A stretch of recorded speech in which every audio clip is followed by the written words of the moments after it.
Welcome to the last part of state liability for the Tortious Act.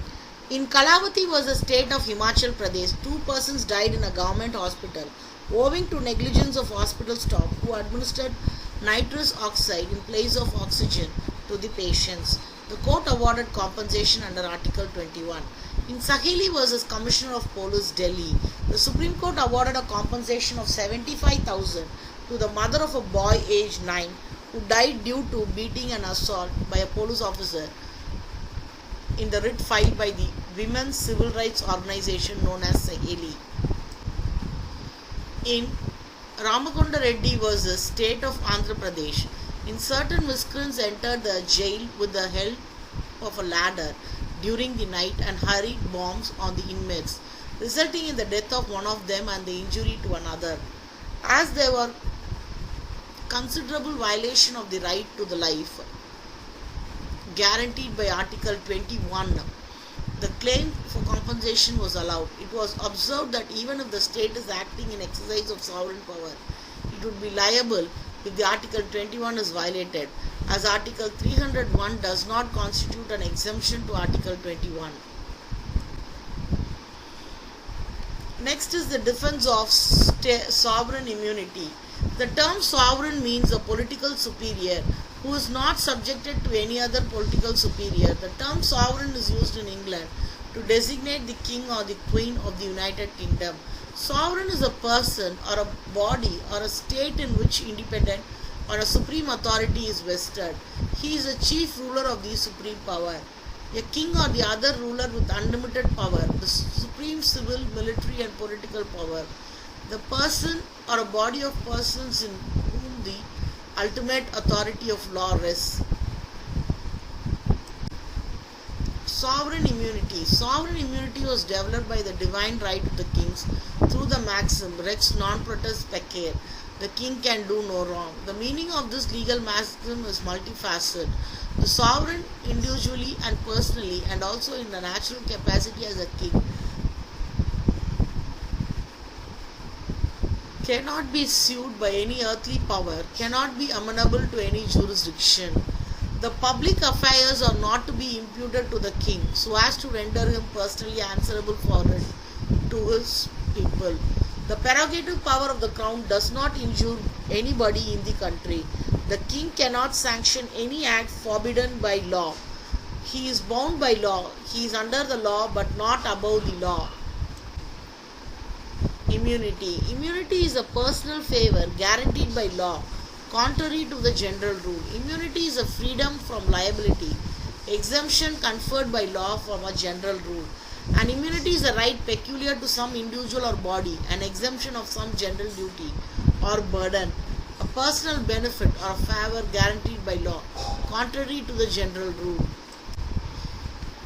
Under the common law of England, the king cannot be made liable for any wrong done, as he is above law, and that everything he does in the course of it is just, fair and lawful.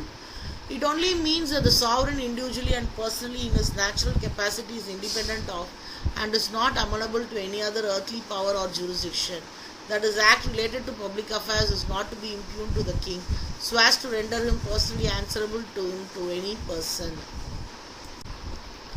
The king could not be sued in his own court.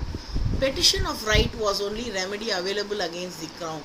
It was available for the breach of contract or for the recovery of goods, money or land wrongfully taken by the officers of the crown. The king cannot be made liable for the wrong done by his servants who are acting under the express or implied authority. The crown was immune for the torts of its servants. Sovereign immunity means an act of the sovereign authority of the state which cannot be challenged or interfered with the municipal court. It may be known as an act of executive of a state and it may be called the sovereign immunity.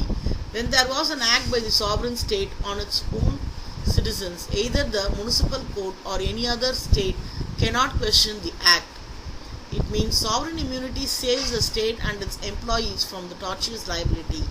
The act of the state means an act of the executive, the sovereign power of the country that cannot be challenged, controlled or interfered with the municipal courts. Its sanction is not that of law but that of the sovereign power. Whatever it may be, the municipal courts must accept it as it is without any question.